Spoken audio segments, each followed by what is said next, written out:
வணக்கம். டான் தமிழொலியின் இரவு நேர பிரதான செய்தி அறிக்கைக்காக நான் ஸ்டெலா ரோபர்ட் கென்னடி.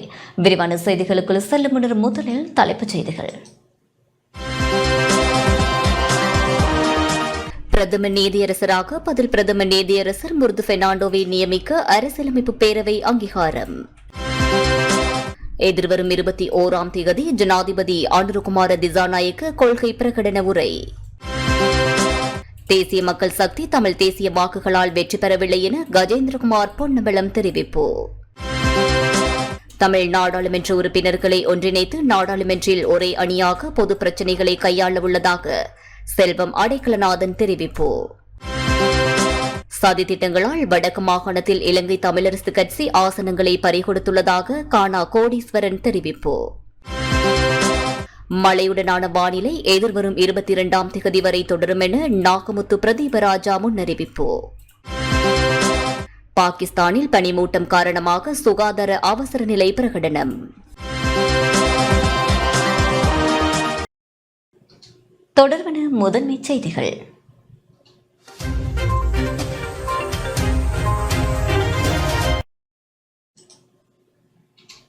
பிரதம நீதியரசராக பதில் பிரதம நீதியரசர் முர்து பெர்னாண்டோவை நியமிக்க அரசியலமைப்பு பேரவை அங்கீகாரம் வழங்கியுள்ளது.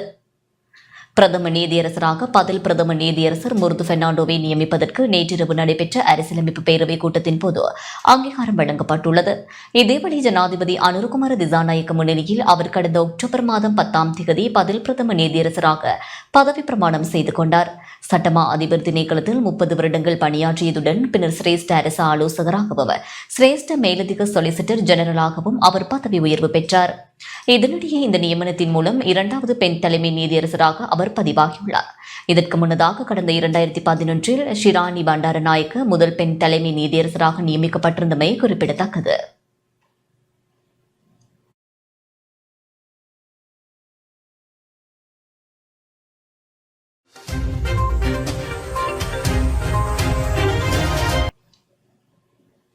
எதிர்வரும் 21ஆம் தேதி ஜனாதிபதி அனுரகுமார திசாநாயக்க அரசாங்கத்தின் கொள்கை பிரகடன உரையை நிகழ்த்தவுள்ளார்.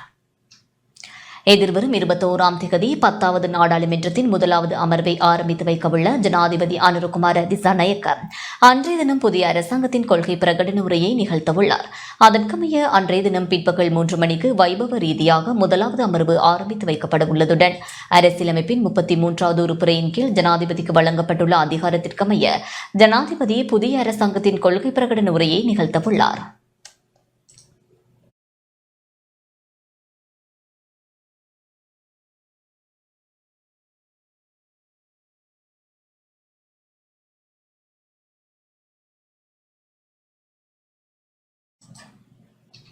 அரசியலில் இருந்து விலகப் போவதில்லை என முன்னாள் ஜனாதிபதி மஹிந்த ராஜபக்ச தெரிவித்துள்ளார். மக்கள் ஆணைக்கு மதிப்பளித்ததாக முன்னாள் ஜனாதிபதி மஹிந்த ராஜபக்ச தெரிவித்துள்ளார். அதேவேளை அரசியலிலிருந்து விலகப் போவதில்லை எனவும் அவர் தெரிவித்துள்ளார். கொழும்பில் இன்று ஊடகங்களுக்கு கருத்து தெரிவித்த போதே அவர் இதனை தெரிவித்துள்ளார்.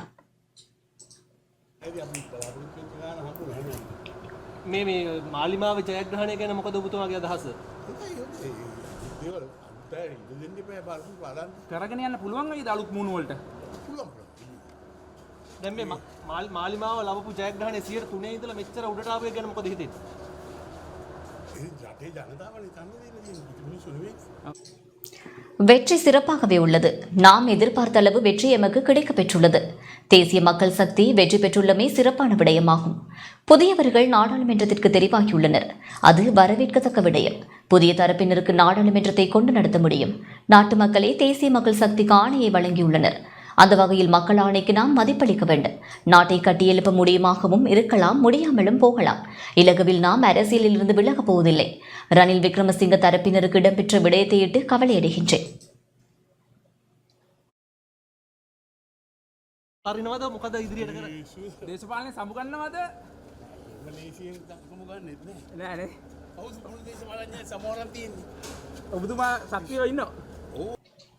நாடாளுமன்றத்திற்கு தெரிவாகியுள்ள புதிய உறுப்பினர்களுக்கான செயலமர்வு நாளை முதல் ஆரம்பிக்கப்பட உள்ளது. 10வது நாடாளுமன்றத்திற்கு தெரிவு செய்யப்பட்ட புதிய உறுப்பினர்களை பதிவு செய்யும் நடவடிக்கை நாளை முதல் ஆரம்பிக்கப்பட உள்ளது. நாளை முதல் இணையவழி முறைமை ஊடாக புதிய உறுப்பினர்கள் தம்மை பதிவு செய்து கொள்ளலாம் என நாடாளுமன்ற தொடர்பாடல் பிரிவு தெரிவித்துள்ளது. தேவையான தகவல்களை அறிந்து கொள்வதற்காக எதிர்வரும் 19 மற்றும் 20ஆம் திகதிகளில் நாடாளுமன்றத்தில் 2 தகவல் சாளரங்களை திறப்பதற்கும் நடவடிக்கை எடுக்கப்பட்டுள்ளது. புதிதாக தெரிவு செய்யப்பட்ட உறுப்பினர்களுக்கு நாடாளுமன்ற மரபு மற்றும் நாடாளுமன்ற விவகாரங்கள் தொடர்பில் 3 நாள் செயலமர்வு நடத்த திட்டமிடப்பட்டுள்ளது. 25, 26, 27 ஆகிய திகதிகளில் செயலமர்வு நடைபெறுகின்றது. இது தொடர்பான வர்த்தமானி அறிவிப்பு இன்று வெளியிடப்பட உள்ளது. புதிய நாடாளுமன்றத்தின் 1வது அமர்வு எதிர்வரும் 21ஆம் திகதி காலை 10 மணிக்கு கூடவுள்ளமையும் குறிப்பிடத்தக்கது.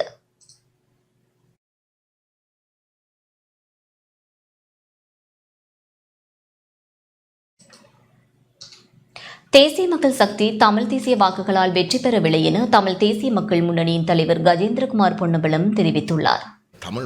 தேசிய மக்கள் சக்தி யாழ்ப்பாணத்தில் தமிழ் தேசிய வாக்குகளால் வெற்றி பெறவில்லை எனவும் கட்சிகளின் பிரிவே வாக்குகள் பெரிய காரணம் எனவும் தமிழ் தேசிய மக்கள் முன்னணியின் தலைவர் கஜேந்திரகுமார் பொன்னம்பலம் தெரிவித்துள்ளார். இன்று மாலை யாழ்ப்பாணத்தில் ஊடக சந்திப்பை நடத்திய வேளை இவ்வாறு குறிப்பிட்டார்.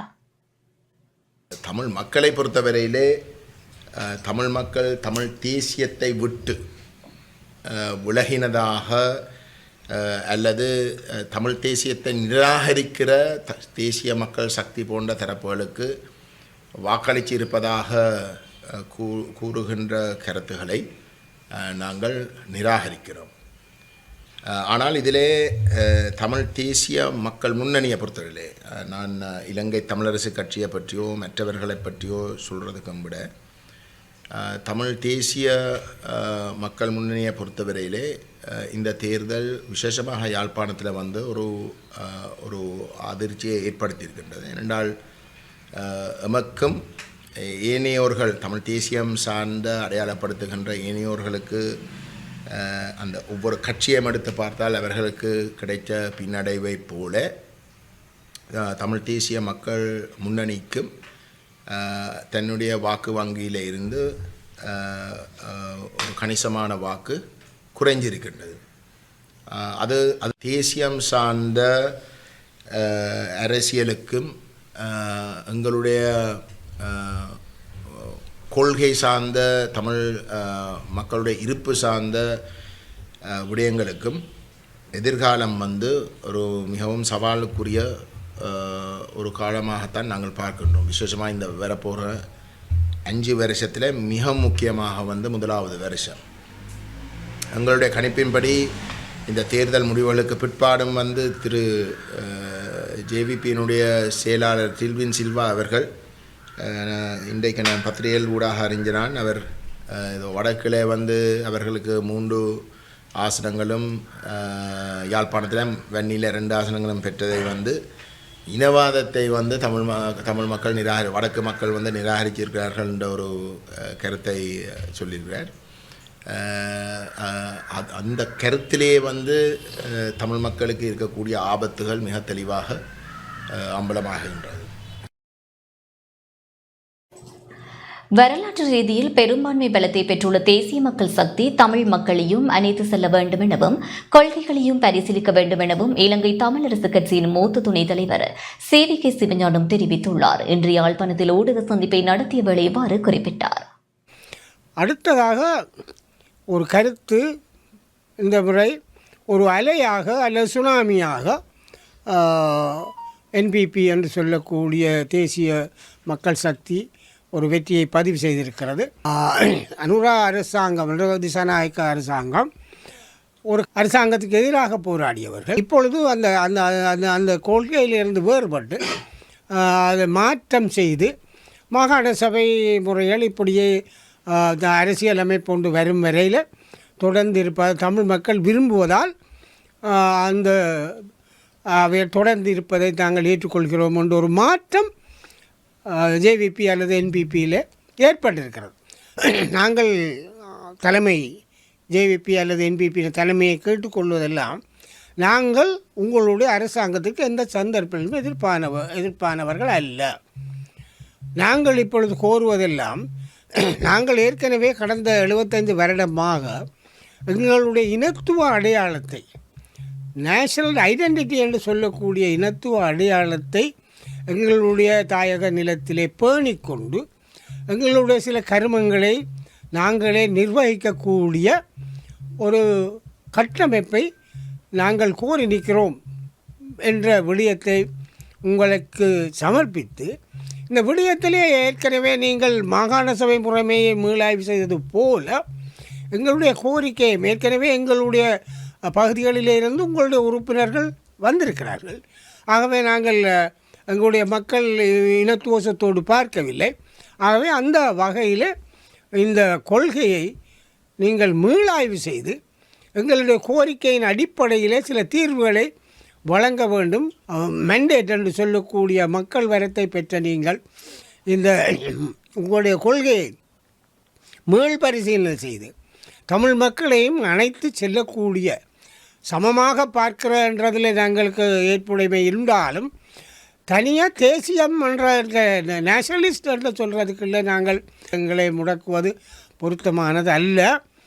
தேசியத்துக்குள்ளே சிங்கள தேசியத்து அல்லது நாட்டு தேசியத்துக்குள்ளே நாங்கள் கரைந்து போக முடிய எங்களுக்கு அது இஷ்டமில்லை, உடன்பாடு இல்லை. ஆகவே எங்களுடைய இனத்துவ அடையாளத்தை பாதுகாத்து கொள்ளக்கூடிய ஒரு நிலையை நீங்கள் உருவாக்க வேண்டும் என்று கட்சி சார்பிலே நான் கேட்டுக்கொள்ள விரும்புகின்றேன். இதேவேளை இலங்கை தமிழரசுக் கட்சியின் தேசிய பட்டியல் உறுப்பினர் தொடர்பிலும் ஊடகவியலாளர்களின் கேள்விகளுக்கு அவர் இதன்போது பதிலளித்தார். தேசிய பட்டியல் தொடர்பாக இன்னும் ஒரு முடிவுக்கு வரையில்லை, அல்லது நான் ஒரு கருத்து பரிமாற்றம் அநேகமாக நாளை அல்லது நாளை மறுதினம் கட்சியினுடைய அரசியல் குழு கூடி ஒரு முடிவுக்கு வரும். இல்லை, அவர் தெளிவாக சொல்லிட்டார். நான் இன்றைக்கு அப்போ அவர் சந்திச்சினான். அவர் தான் இந்த தேசிய பட்டியலில் இந்த முறை இப்பொழுது பதவியேற்கிறது தயார் இல்லை என்பதை தெளிவாகவே சொல்லியிருக்கார். ஊடகத்திலும் சொல்லியிருக்கார், எனக்கு தனிப்பட்ட முறையிலேயும் சொல்லியிருக்கார். தான் அதை தேசிய பட்டியல் மூலமாக பாராளுமன்றத்துக்கு இப்போ போக மாட்டேன்னு சொல்லியிருக்கார். அவர்கிட்ட விருப்பத்துக்கு மாறாக ஒரு கட்சி எங்களோட கட்சி ஒரு தீர்மானம் எடுக்கும்னு நான் எதிர்பார்க்கல. நிச்சயமாக நாளையோ நாளை மறுதினமோ அரசியல் குழு கூடி இந்த விடயத்தில் ஒரு முடிவெடுக்கும். அநேகமாக 21ஆம் தேதி பாராளுமன்றம் கூடுகிற பொழுது எங்களுடைய தேசிய பட்டியல் பாராளுமன்ற உறுப்பினரும் பிரசன்னமாக இருக்கக்கூடிய ஒரு முடிவை நாங்கள் எடுப்போம்னு தான் நான் நினைக்கிறேன். காலதாமதம் செய்கிற எண்ணம் கடைசி வரையும் கிடையாது. வேறையாக்களை பரிசீலிக்கிற யாழ்ப்பாணத்துக்களை பரிசீலிக்கிற வாய்ப்பு குறைவேண்டு தான் நான் நினைக்கிறேன். ஆகவே அது யாழ்ப்பாணத்துக்கு வெளியாக இருக்கலாம், அங்கேட்டு எனக்கு சொல்ல முடியலை. அது அநேகமாக யாழ்ப்பாணத்துக்கு வெளியே தான் இருக்கும். அப்போ மாற்றங்கள் ஏற்படுது. அந்த மாற்றங்களை நாங்கள் புரிந்து கொள்ள வேண்டிய தேவை இருக்கிறது தான் நான் நினைக்கிறேன். தமிழ் தேசியத்துக்கு தோல்வி அன்று இல்லை, ஆனால் வேறுபட்டு மக்கள் சிந்திக்க ஆரம்பித்திருக்கிறார்கள், இளைஞர்கள் சிந்திக்க ஆரம்பித்திருக்கிறார்கள். அந்த வகையானதை நாங்கள் பகுப்பாய்வு செய்து பார்க்க வேண்டிய தேவை இருக்கிறது.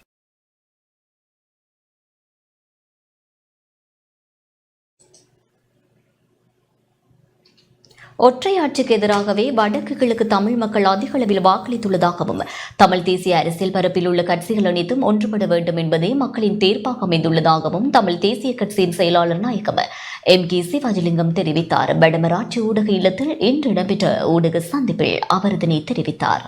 பாராளுமன்ற பொதுத் தேர்தலில் தேசிய மக்கள் சக்தி ஒற்றையாட்சியை வலியுறுத்தி நிற்கக்கூடிய கட்சி. அதற்கு எதிராகத்தான் பலமான வாக்குகள் ஏனையவர்களுக்கு வழங்கப்பட்டிருக்கிறது. யாழ்ப்பாண மாவட்டத்தில் 80,000 வாக்குகள் தேசிய மக்கள் சக்திக்கு என்றால் JVP-யினருக்கு, 1,50,000க்கு மேற்பட்ட வாக்குகள் எதிரணியிலே வழங்கப்படுகிறது. ஆகவே அது ஒற்றையாட்சி நிராகரித்து இதில் பலர் சமஸ்தியை கோரி நிற்போம். இதே போல தான் மட்டக்களப்பு மாவட்டத்திலும் 3 இடங்களை பெற்ற தமிழரசு கட்சி சுமார் 98,000 வாக்குகளை பெற்றிருக்கின்ற நிலைமையிலே ஏனைய இடங்களிலும் கூட அம்பாறையிலே சிங்களவர்களுடைய எண்ணிக்கையை கழித்து பார்த்தால் எங்களுடைய தமிழ் மக்கள் தெளிவாக ஒற்றையாட்சியை நிராகரிக்கின்ற தீர்மானத்தை தான் இந்த ஆண்டும் எடுத்திருக்கின்றார்கள். தமிழ் மக்கள் அளித்த இந்த தீர்ப்பை அந்த பாராளுமன்ற தேர்தலில் வழங்கிய தீர்ப்பை நாங்கள் ஏற்றுக்கொள்கின்றோம். இந்த தேர்தல் முடிவுகள் ஒரு இறுக்கமான செய்தியை சொல்லி நிற்கின்றது. நீங்கள் ஒற்றுமைப்படுங்கள் என்ற செய்தியை தான் மக்கள் சொல்லியிருக்கிறார்கள். நாங்கள் 5 கட்சிகள் ஒற்றுமைப்பட்டும் வேலையில் அது 5 10 வேண்டும் என்ற ஒரு செய்தியைத்தான் அவர் சொல்லியிருக்கார். ஆகவே நான் இந்த இடத்திலே என்னுடைய கோரிக்கை, எல்லா கட்சிகளும் ஓரணியிலே திரண்டு நின்று இந்த சிங்கள பேரினவாத கட்சிகள் வடக்கு கிழக்கிலே தமிழீழத்திலே கோலோச்சுவதை நாங்கள் முடிந்தளவு தடுத்து நிறுத்த வேண்டும். அதை எல்லோரும் சாதகமாக பரிசீலிக்க வேண்டும் என்பதுதான் எனது தாழ்மையான அன்பான வேண்டுகோள். தமிழ் தேசியத்தை உச்சரிக்கக்கூடாது அல்லது செயற்படக்கூடாது என்ற தீர்ப்பு வழங்கப்பட்டிருப்பதாக யாரும் நினைக்கக்கூடாது. திரு வைத்தியர் அர்ஜுனா அவர்கள் இனிமேல் தமிழ் தேசியத்தை பற்றி கூறக்கூடாது என்ற சாரப்பட கருத்தை தெரிவித்திருக்கிறார். மக்கள் உங்களை பாராளுமன்ற உறுப்பினர் அனுப்பினார், அந்த வேலையை பாருங்கள். தமிழ் தேசியத்தை பற்றி நீங்கள் பேசக்கூடாது என்று சொல்வதற்கு உங்கள் யாருக்கும் அருகதை இல்லை.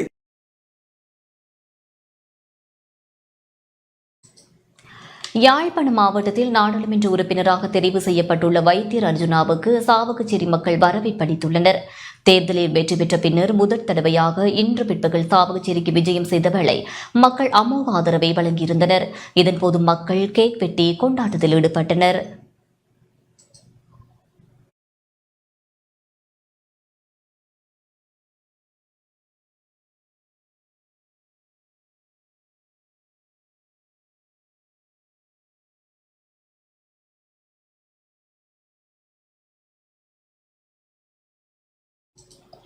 செய்திகள் தொடர்கின்றன. தமிழ் நாடாளுமன்ற உறுப்பினர்கள் அனைவரையும் ஒன்றிணைத்து நாடாளுமன்றத்தில் ஒரே அணியாக பொது பிரச்சினைகளை கையாள உள்ளதாக வன்னி மாவட்டத்தில் இருந்து நாடாளுமன்றத்திற்கு தெரிவான செல்வம் அடைக்கலநாதன் தெரிவித்துள்ளார். தமிழ் நாடாளுமன்ற உறுப்பினர்கள் அனைவரையும் ஒன்றிணைத்து நாடாளுமன்றத்தில் ஒரே அணியாக பொது பிரச்சினைகளை கையாளுகின்ற வகையில் செயல்பட நடவடிக்கைகளை மேற்கொள்ள உள்ளதாக வன்னி மாவட்டத்தில் ஜனநாயக தமிழ் தேசிய கூட்டணியிலிருந்து நாடாளுமன்றத்திற்கு தெரிவான செல்வம் அடைக்கலநாதன் தெரிவித்துள்ளார். மன்னாரில் இன்று காலை இடம்பெற்ற ஊடக சந்திப்பில் அவர் இவ்வாறு தெரிவித்தார். இனப்பிரச்சனை, அபிவிருத்தி சம்பந்தமான பிரச்சனைகளை நாங்கள் எங்களுடைய மக்களுடைய கிராம ரீதியான அவருடைய குறைகளை நாங்கள் கேட்டறிந்து நிச்சயமாக அவர்களுக்கு எங்களுடைய கிராமங்களை உயர்த்துவதுதான் எங்களுடைய நோக்கமாக இருக்கும். அதே போல இனப்பிரச்சனை சார்ந்த விடயங்களையும் நாங்கள் முன்னுரிமை அடிப்படையிலே செயல்படுவதற்கான ஒரு சூழலை நாங்கள் உருவாக்குவோம். அதே போல பாராளுமன்றத்திலே நாங்கள் இணைந்து தெரிவு செய்யப்பட்ட தமிழ் பாராளுமன்ற உறுப்பினர்கள் நாங்கள் ஒன்றிணைந்து ஒரு அணியாக பொது பிரச்சனைகளை நாங்கள் கையாளுகின்ற வகையிலே அவர்களை எல்லாரும் ஒன்றிணைத்து தமிழ் பாராளுமன்ற உறுப்பினர்களை இலங்கை பூராவும் தெரிவு செய்யப்பட்ட தமிழ் பாராளுமன்ற உறுப்பினர்களை நாங்கள் இணைத்து அந்த ஒரு கமிட்டியாக ஒரு ஒற்றுமையான பொது வேலை திட்டங்களிலே எங்களுடைய செயற்பாடுகள் ஒன்றாக இருப்பதற்கான முயற்சிகளை நான் மேற்கொள்ள இருக்கிறேன். அந்த வகையிலே பாராளுமன்றத்திலே நாங்கள் ஒன்றாக இணைந்து எங்களுடைய மக்களுடைய அபிவிருத்தியையும் எங்களுடைய இந்த நாட்டிலே இருக்கின்ற புதையோடி போயிருக்கின்ற இந்த இனப்பிரச்சனை தீர்வையும் குறிப்பாக ஜனாதிபதி அவர்கள் சொன்னது போல சிறை அரசியல் கைதிகளை விடுதலை செய்வதும், காணாமல் போனவர்கள் தங்களுடைய போராட்டத்தின் ஊடாக இன்றைக்கும் தங்களுடைய உறவுகளை தேடிக்கொண்டிருக்கின்ற அந்த நிலையிலே அவர்களுக்கு நியாயம் கிடைப்பதற்கான ஒரு வழிமுறையை நாங்கள் கையாளுகின்ற சூழலை உருவாக்குவதும், எங்களுடைய நிலங்கள் பறிபோகாத ஒரு சூழலை நாங்கள் தடுத்து நிறுத்துவதற்கான எங்களுடைய மீனவர்களுடைய பிரச்சனை, இந்திய தோழர் இன்னும் பல பிரச்சனைகள் அவர்கள் தாங்கியிருக்கிறார்கள். அவர்களுடைய பிரச்சனைகளை ஒன்றாக இணைந்து நாங்கள் இந்த பொது வேலை திட்டங்களை இதை இணைத்து செயல்படுவதற்கான முயற்சிகளை நாங்கள் மேற்கொள்ள வேண்டும். இனிவரும் காலங்களிலே நாங்கள் ஒற்றுமையாக நின்றுதான் எல்லா தேர்தலிலேயும் நாங்கள் பங்கு பெற்ற வேண்டும். ஒற்றுமையாக இருந்தால் எங்களுடைய பொது பிரச்சனைகளை நாங்கள் கையாள வேண்டும் என்பதை மக்கள் உணர்த்தி இருக்கிறார். ஆகவே பிரிஞ்சு சென்று ஒற்றுமை இல்லாமல் இருந்தால் நாங்கள் உங்களோடு இருக்க மாட்டோம் என்ற செய்தியையும் மக்கள் தெளிவாக சொல்லியிருக்கிறார்.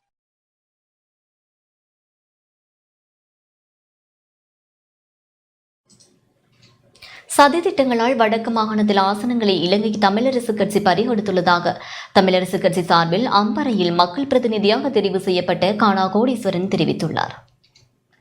சதி திட்டங்களால் வடக்கு மாகாணத்தில் பறிகொடுக்கப்பட்ட ஆசனங்களை எதிர்காலத்தில் மீட்டெடுக்கும் வகையில் தமது செயற்பாடுகள் அமையும் என இலங்கை தமிழரசு கட்சி சார்பில் திகாமடுள்ள தேர்தல் மாவட்டத்தில் போட்டியிடும் மக்கள் பிரதிநிதியாக தெரிவு செய்யப்பட்ட கவேந்திரன் கோடீஸ்வரன் தெரிவித்துள்ளார். இன்று ஊடகங்களுக்கு கருத்து தெரிவித்த போதே அவர் இவ்வாறு குறிப்பிட்டார். கிழக்கு மக்கள் எப்பொழுதும் தமிழ் தேசியத்தின் பால் எங்களது உரிமை சார்ந்த நடவடிக்கைகள் பால் அவர்கள் ஒன்றரை கலந்திருக்கின்றார்கள் என்ற விடயத்தையும் இந்த தேர்தலின் மூலம் நாங்கள் பெறக்கூடியதாக இருக்கின்றது.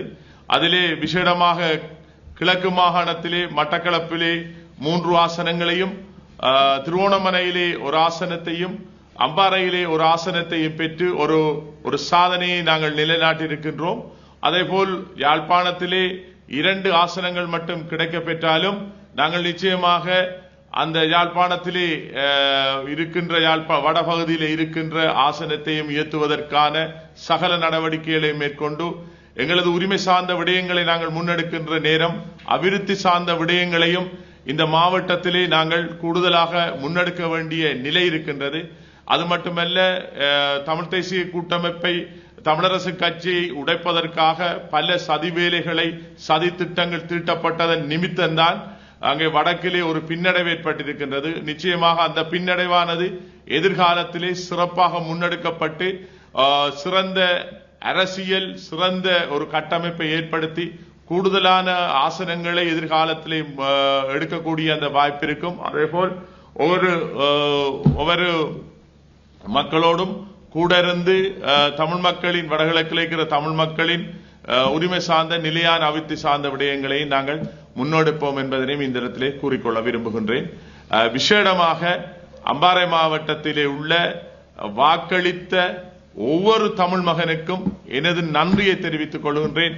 வாக்களிக்காதவர்களையும் ஒன்று சேர்த்து நாங்கள் ஒரு சிறந்த கட்டமைப்பை அம்பாறை மாவட்டத்திலே ஏற்படுத்தி அந்த ஏற்படுத்துவதன் மூலம் நாங்கள் எதிர்காலத்திலே ஒரு சிறந்த ஒரு பலமான ஒரு கட்டமைப்பை இந்த மாவட்டத்தில் ஏற்படுத்துவோம். நாங்கள் உரிமை சார்ந்த விடயங்களை முன்னெடுக்கின்ற நேரத்திலே அபிவிருத்தி சார்ந்த விடயங்களுக்கு கூடுதலான கவனத்தை நாங்கள் செலுத்துவோம்.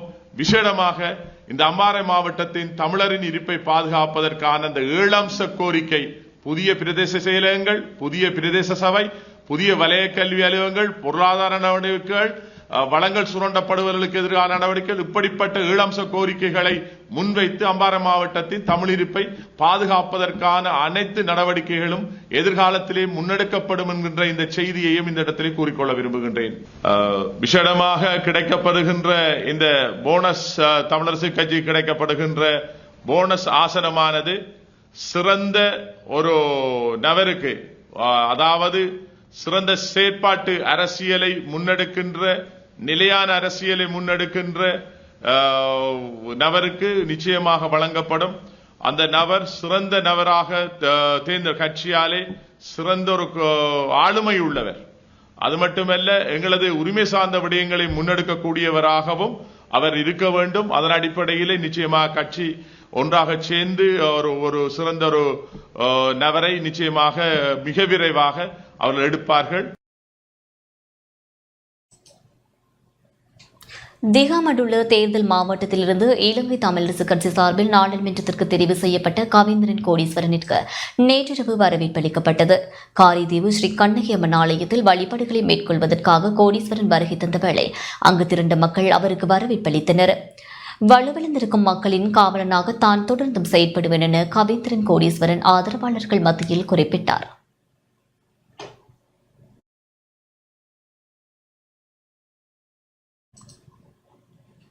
அகில இலங்கை மக்கள் காங்கிரஸ் கட்சி சார்பில் திகாமடுல தேர்தல் மாவட்டத்தில் தெரிவு செய்யப்பட்ட ஆஷ்ரப் தாஹிருக்கு அமோக வரவேற்பளிக்கப்பட்டது. கட்சி ஆதரவாளர்கள் மற்றும் பிரதேச மக்களால் ஆஷ்ரப் தாஹிருக்கான வரவேற்பு நிகழ்வு ஒழுங்குபடுத்தப்பட்டது. நிந்தவர் ஜும்மா பள்ளிவாசலுக்கு அழைத்து செல்லப்பட்டு அங்கு துவா பிரார்த்தனையும் நடைபெற்றது.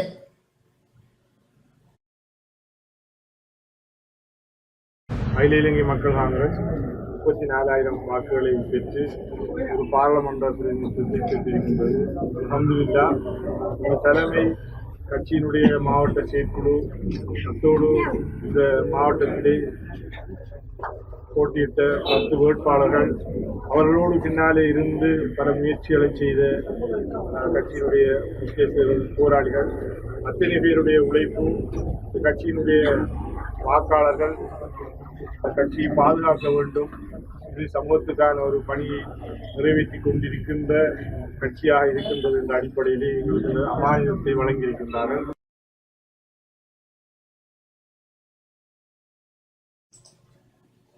ஐக்கிய மக்கள் சக்தி சார்பில் திருகோணமலை மாவட்டத்தில் போட்டியிட்டு வெற்றியீட்டிய இம்ரான் மக்ரூவிற்கு நேற்று மகத்தான வரவேற்பு அளிக்கப்பட்டது. அவர் மூதூர் பகுதிக்கு வருகை தந்த வேளை கட்சி ஆதரவாளர்கள் வரவேற்பளித்தனர். தனக்கு வாக்களித்த மக்களுக்கு அவர் தனது நன்றிகளை தெரிவித்துக் கொண்டார்.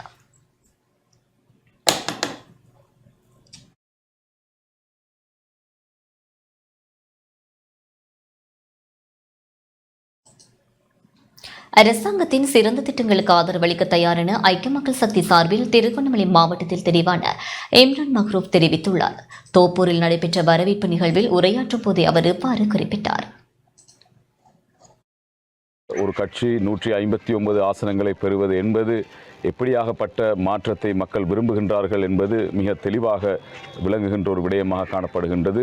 குறிப்பாக இந்த நாட்டிலே ஊழலற்ற அரசியலை உருவாக்க வேண்டும், அதை போன்ற ஒரு தூய அரசியலை உருவாக்க வேண்டும், சிறந்த ஒரு அரசியலை உருவாக்க வேண்டும் என்ற அடிப்படையிலே மக்கள் விரும்பி இன்று ஒரு மாற்றத்தை ஏற்படுத்தி இன்று இந்த அரசாங்கத்துக்கு பெரும்பான்மையான பாராளுமன்ற உறுப்பினர்களை அனுப்பியிருக்கின்ற இந்த தருணத்திலே நாங்களும் எதிர்பார்க்கின்றோம் இந்த பாராளுமன்றம் ஒரு சிறந்த பாராளுமன்றமாக, மக்களுடைய பிரச்சனைகளை தீர்க்கின்ற பாராளுமன்றமாக, மக்களை கவனிக்கின்ற, அதே போன்று நாட்டு மக்களுடைய பிரச்சனைகளுக்கு உடன் தீர்வு வழங்குகின்ற பாராளுமன்றமாகவும், அதே போன்று நாட்டிலே ஊழலற்ற ஒரு நீதியான நேர்மையான அரசியலை கொண்டு செல்லுகின்ற ஒரு அரசாங்கமும் இருக்க வேண்டும் என்பது எங்களுடைய எதிர்பார்ப்பாக காணப்படுகின்றது.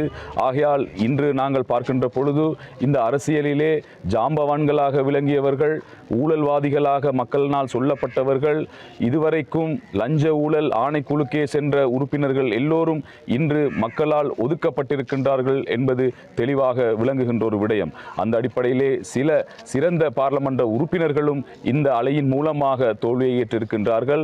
ஆனாலும் மக்கள் விரும்புகின்ற ஒரு சிறந்த அரசாங்கமாக அமைய வேண்டும் என்பது எங்களுடைய எதிர்பார்ப்பாக காணப்பட்டாலும் இன்று நாங்கள் எதிர்க்கட்சியிலே சிலர் குறிப்பிட்ட சில பாராளுமன்ற உறுப்பினர்கள் நாங்கள் இருந்தாலும் அரசாங்கத்தினால் கொண்டு வருகின்ற நல்ல விடயங்களுக்கு எங்களால் ஏழுமான முழு ஒத்துழைப்பையும் வழங்குவதற்கு நாங்கள் தயாராக இருக்கின்றோம். அந்த அடிப்படையிலே ஒரு சிறந்த எதிர்க்கட்சியாக எங்களுடைய செயற்பாடுகளையும் எங்களுடைய கடமைகளும் எங்கள் எதிர்க்கட்சியிலே இருங்கள் என்று எங்களுக்கு அளித்த அந்த வாக்குகளை நாங்கள் நியாயமான முறையிலே எதிர்காலத்திலே பேணி அவற்றை சிறந்த முறையிலே நாங்கள் முன்னெடுத்து செல்வோம். ஆகையால் ஒரு திறன்மிக்க ஒரு சிறந்த எதிர்க்கட்சியாகவும் நாங்கள் இருப்போம் என்ற ஒரு விடயத்தையும் இந்த இடத்திலே நாங்கள் ஆணித்தரமாக கூறிக்கொள்கின்றோம்.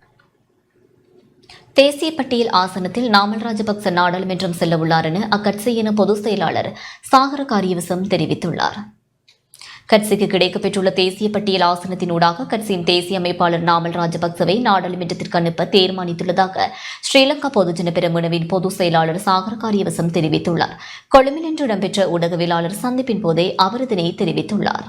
මගේ මූනට හැමදාම එක ඒවා කියනවා, එක කාලයක් කිව්වා බීලා එනවා කියලා, එක කාලයක් කිව්වා ගංජා ගහලා එනවා කියලා. மக்கள் தெளிவான ஆணையொன்றை வழங்கியுள்ளனர். இலங்கை அரசியல் வரலாற்றில் என்றுமில்லாத அளவிற்கு பாரிய அளவு பெரும்பான்மையை மக்கள் தேசிய மக்கள் சக்திக்கு பெற்றுக் கொடுத்துள்ளனர். ஜனநாயக ரீதியான கட்சி என்ற வகையில் நாம் மக்களின் ஆணையை ஏற்றுக்கொள்கின்றோம். அத்துடன் மாவட்ட ரீதியில் எம்முடைய கட்சிக்கு 2 நாடாளுமன்ற ஆசனங்களும் ஒரு தேசிய பட்டியல் ஆசனமும் கிடைக்கப்பெற்றுள்ளது. அந்த வகையில் கிடைக்கப்பெற்றுள்ள தேசிய பட்டியல் ஆசனத்திற்கு கட்சியின் தேசிய அமைப்பாளர் நாமல் ராஜபக்சவை நாடாளுமன்றத்திற்கு அனுப்புவதற்கு கட்சி தீர்மானித்துள்ளது. අපි වෙනදටත් වැඩිය අධිෂ්ඨාන පූර්වකව මේ ඉදිරි ගමන යන්න කටයුතු කරනවා කියන එක තමයි මේ අවස්ථාවේ කියන්න පුළුවන්.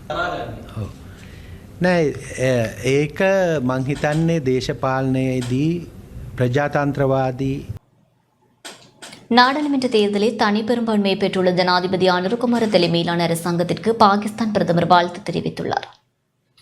நாடாளுமன்ற தேர்தலில் தனி பெரும்பான்மையை பெற்றுள்ள ஜனாதிபதி அனுரகுமார திசாநாயக்க தலைமையிலான தேசிய மக்கள் சக்திக்கு பாகிஸ்தான் பிரதமர் ஷஹபாஸ் ஷெரீப் வாழ்த்து தெரிவித்துள்ளார். தனது எக்ஸ் பக்கத்தில் வாழ்த்துக்களை பதிவிட்டுள்ள அவர் ஜனாதிபதியின் தலைமைத்துவம் மற்றும் அவரது தொலைநோக்கு பார்வை என்பவற்றின் மீது மக்கள் கொண்டுள்ள நம்பிக்கை இந்த தேர்தலினூடாக வெளிப்பட்டுள்ளதாக தெரிவித்துள்ளார். இலங்கையுடனான தங்களது நெருக்கமான நீண்டகால உறவுகளை மேலும் விரிவுபடுத்துவதற்கு பாகிஸ்தான் உறுதியளித்துள்ளதாகவும் பாகிஸ்தான் பிரதமர் தெரிவித்துள்ளார்.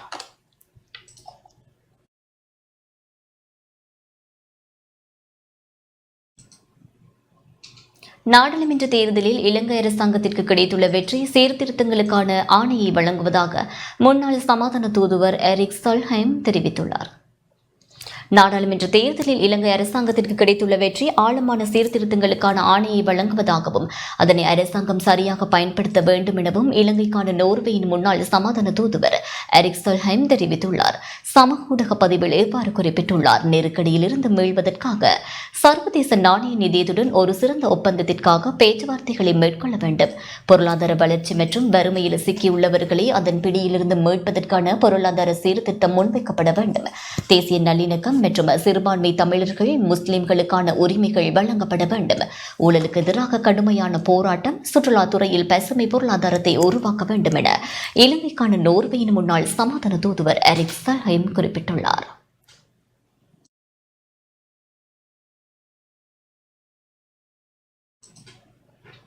நாடாளுமன்ற தேர்தல் கண்காணிப்பாளர்கள் இறுதி அறிக்கையை சமர்ப்பித்துள்ளனர். நாடாளுமன்ற தேர்தலை கண்காணிப்பதற்காக தேர்தல்கள் ஆணைக்குழுவின் அழைப்பின் பேரில் இலங்கைக்கு வருகை தந்த வெளிநாட்டு கண்காணிப்பாளர்கள் இறுதி அறிக்கையை சமர்ப்பித்துள்ளனர். இது தொடர்பான அறிக்கை தேர்தல் ஆணைக்குழு வளாகத்தில் தேர்தல் ஆணைக்குழுவிடம் கையளிக்கப்பட்டது. தேர்தல்கள் ஆணைக்குழுவின் அழைப்பின் பேரில் 10 வெளிநாட்டு கண்காணிப்பாளர்கள் குழுவினர் தேர்தலை கண்காணிப்பதற்காக வருகை தந்திருந்தனர்.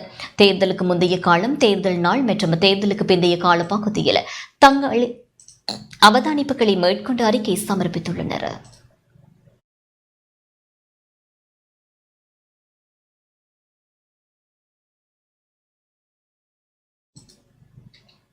மழையுடனான வானிலை எதிர்வரும் 22ஆம் தேதி வரை தொடரும் என கலாநிதி நாகமுத்து பிரதீபராஜா தெரிவித்துள்ளார்.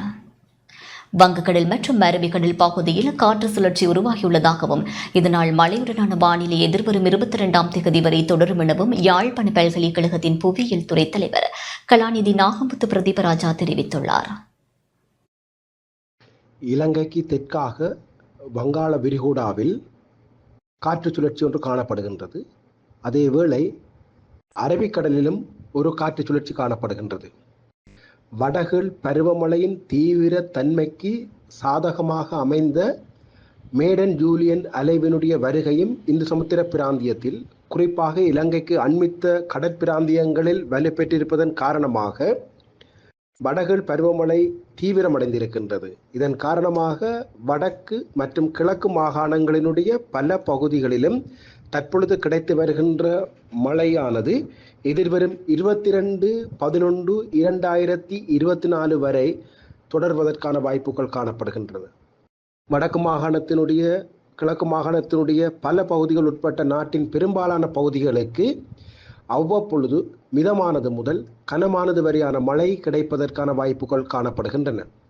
அத்தோடு கடந்த சில நாட்களாக தொடர்ச்சியாக கிடைத்து வருகின்ற மழை காரணமாக வடக்கு மற்றும் கிழக்கு மாகாணத்தினுடைய நிலப்பகுதிகள் பெருமளவுக்கு நிரம்பு நிலைமையை எட்டியுள்ளன.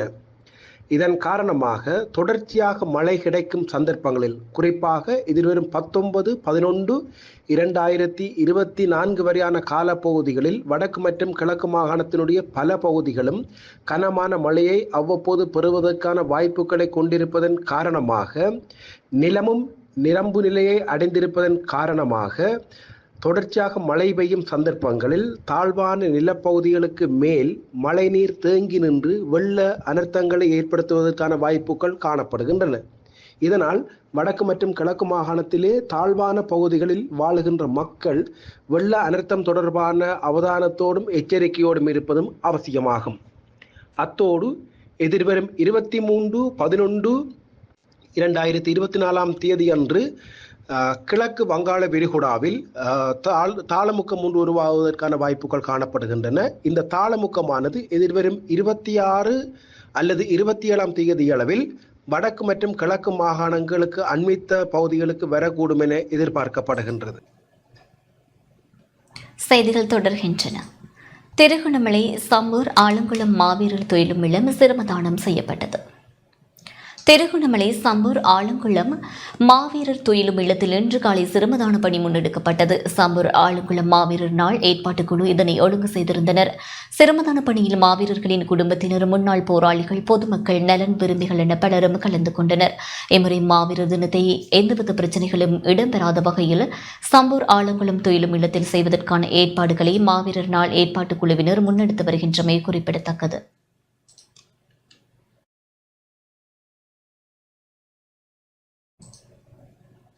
ஸ்ரீலங்கா பொதுஜன பெரமுனவின் மட்டக்களப்பு மாவட்ட வேட்பாளர் ஒருவரின் அலுவலகம் சேதமாக்கப்பட்ட சம்பவம் ஒன்று பதிவாகியுள்ளது.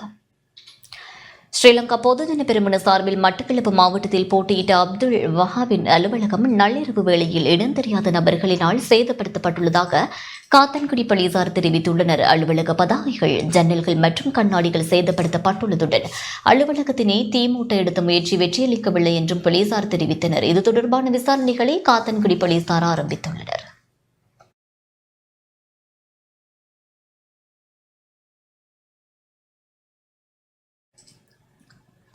ரயில் கடவைகள் தொடர்பில் மக்கள் மிகவும் அவதானமாக செயற்பட வேண்டும் என ரயில்வே திணைக்களம் வலியுறுத்தியுள்ளது.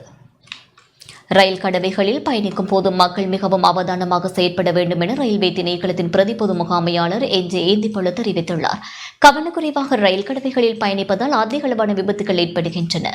அதனால் ரயில் கடவைகளை கடக்கும் போது வாகன சாரதிகள் மிகவும் கவனமாக செயற்பட வேண்டும் என ரயில்வே திணைக்களத்தின் பிரதி பொது முகாமையாளர் என்.ஜே. ஏந்திப்பொல குறிப்பிட்டுள்ளார்.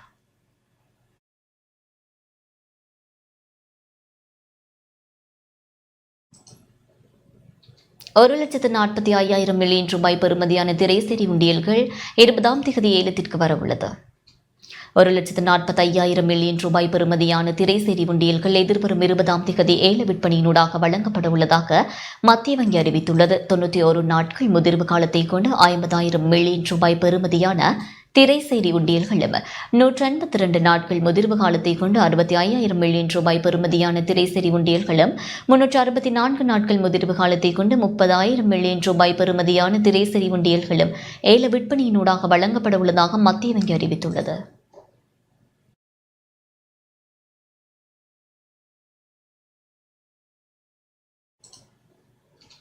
யாழ்ப்பாணம் கரவெட்டி திரு இருதய கல்லூரி பரிசளிப்பு விழா இன்று நடைபெற்றது. யாழ்ப்பாணம் கரவெட்டி திரு இருதய கல்லூரி பரிசளிப்பு விழா கல்லூரியின் பிரதான மண்டபத்தில் இன்று நடைபெற்றது. காலை 9 மணியளவில் விருந்தினர்கள் வரவேற்கப்பட்டு கொடியேற்றப்பட்டது. தொடர்ந்து மங்கள விளக்கேற்றல், வரவேற்புரை, வரவேற்பு நடனத்துடன் நிகழ்வுகள் ஆரம்பமாகின. கல்லூரி அதிபர் கதிர்காம தம்பி ஸ்ரீஸ்குமார் தலைமையில் நிகழ்வு நடைபெற்றது. மாணவர்களின் கலை நிகழ்ச்சிகள் நிகழ்வை அலங்கரித்தன. நிகழ்வில் மாணவர்கள் சான்றிதழ்கள் வழங்கி கௌரவிக்கப்பட்டனர்.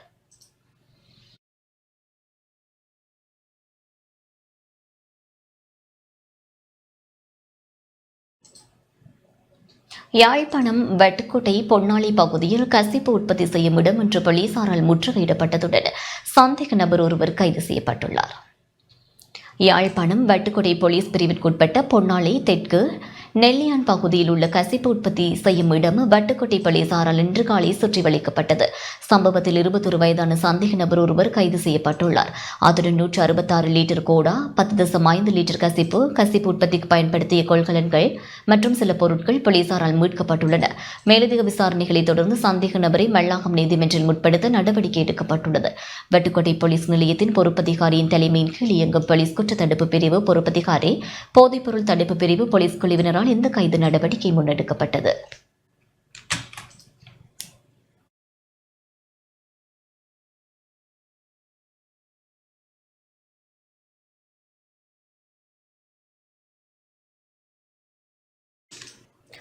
இத்துடன் செய்தி அறிக்கை நிறைவுக்கு வருகின்றது. தொடர்ந்தும் டான் தமிழின் நிகழ்ச்சிகளோடு இணைந்திருங்கள். வணக்கம்.